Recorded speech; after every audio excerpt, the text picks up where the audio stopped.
So we're going to set up for side planks using the chair. I have a fold up mat, like a little sticky mat underneath a blanket. And I use one blanket. You might want to use a few more depending on your height. And I will tell you why in a moment. So start by bringing your hip to almost the edge of the chair, and then bring your side body over the seat of the chair, and then plug your feet in. So in this first one, we want to have our feet really plugged in to the wall and our wrists right and nicely underneath our shoulder. Now if your shoulder's like this in your ear, as you try to straighten your arm, you're going to need more height. So you can get a few more blankets or anything that you have to give you some elevation. So the first one we'll do is just like a regular side plank. You're going to bring your left hand to your left hip and think that the left pelvic bone is sort of going forward out to its own side. So it's like a back leg in a warrior pose.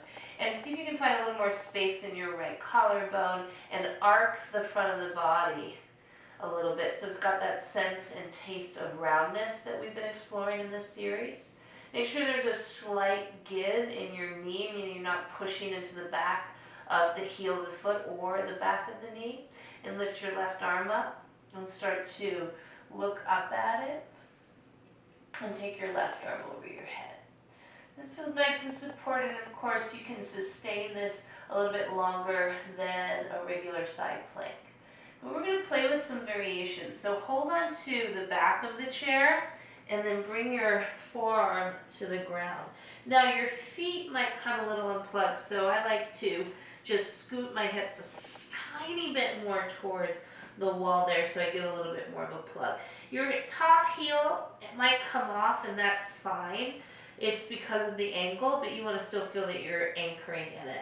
And your right elbow will be underneath your shoulder. You can play with different spacing for your forearm. You can have it parallel to the front of your mat or parallel to the outside of your mat. I'm going to keep it parallel to the outside of my mat so I've got a nice openness in the collarbone and the front of the shoulder and the chest. So you're going to find the right index finger knuckle and press down into it. And that'll give you a little stability. And then let's take our left arm over. Bring it slightly behind the pinky finger side of your right hand. Plug into your left foot as much as you can. And again, think that left hip goes out to its own side. So there's a sense of coming off the front of the hips, a sense of roundness. And then see if your chin can fit your left armpit. And we'll play with this variation a little bit more. You're going to keep your top arm, your left hand on the ground, and then find either the bar of the chair with your right hand or the back leg of the chair. And again, even though that top heel might be coming disconnected, still plug into it. And right now the back of my right hand is facing you. You might flip it so it's the front of the hand and you can open the collarbone. They're just different techniques.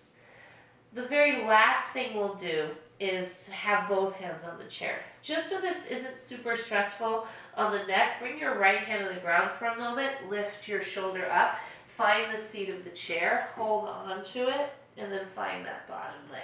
Now you might want blocks under your head here if you feel a little stressful in the neck. Try to release the head a little bit and then look up at the ceiling. Staying plugged into the feet, even if the heels are coming off of the wall. Try to move your left hip forward so that your hips are, I don't like to necessarily think of things as stacked, but you don't want to let that top hip just sort of fall back. To come out of it, bring your bottom arm underneath you, release the back of the chair, and then step your left foot forward so it's kind of like a lunge.